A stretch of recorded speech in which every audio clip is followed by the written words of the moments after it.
And somewhere in the chaos that is NHL free agency, especially the first day, I did not see, after doing a bunch of videos, Dmitry Orlov has signed a 2-year deal with the Carolina Hurricanes with an AAV of $7.75 million. What exactly does this mean? How good is Dmitry Orlov still? All those things we're going to talk about kind of quick. So Orlov is 31 and is like 3 or 4 weeks away from being 32 if I'm not mistaken, so he is an older guy, so this is a lot of money for an older guy even though it is a shorter deal.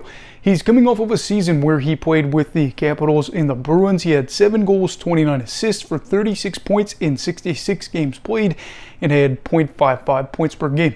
All in all, maybe not eye-popping stats for a defenseman that a lot of people hype up as one of the more underrated blue liners in the league.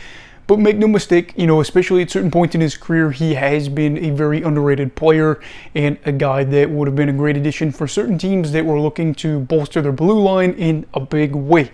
Is he a top pairing defenseman? That is interesting to say, at the least right now, because he's a guy that played a lot of minutes. And I think is still definitely viewed as a top 4 defenseman, and for some people definitely a top pairing defenseman. But according to Evolving Hockey this year, they actually had him have a negative SPAR, which is basically just standing points above replacement. I don't exactly know what happened there. I couldn't do a crazy deep dive in on it as of right now. But yeah, Washington wasn't a great team this year. Maybe that factored into it. But still a guy that saw plenty of ice time. It is definitely a guy that I think could work out very well for Carolina. There is a risk here, obviously, if they are factoring in age. He is going to be in his mid-30s by the time this thing is going on here, and he could fall off a cliff, I guess, theoretically.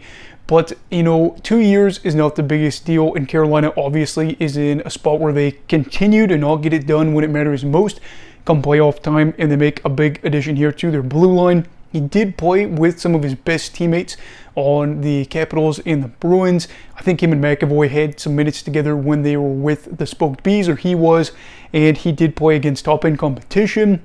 So obviously that could factor into why his value wasn't listed as so high to Evolving Hockey.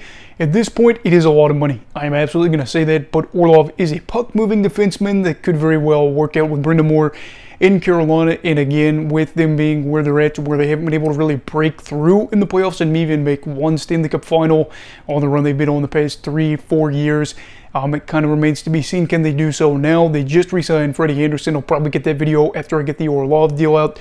But hopefully for Dmitry and Carolina, they can maybe have a chance to get through there and maybe get it done, because of course winning a Stanley Cup definitely gets rid of the whole, oh, this contract was bad, this contract was overrated, blah blah blah. But for Orlov, I'm hoping for the best for him, and Washington fans have to feel really conflicted here, seeing a guy that played for them for a bit now getting to play in their division, and very well could punish them for trading him away. But anyway, what are your thoughts on the Orlov signing here by Carolina?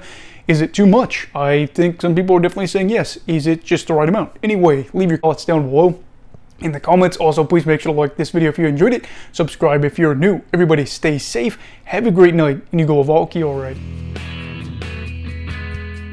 Goodbye, Brigadiers and Brigadettes. This is your captain signing off. Have a great night.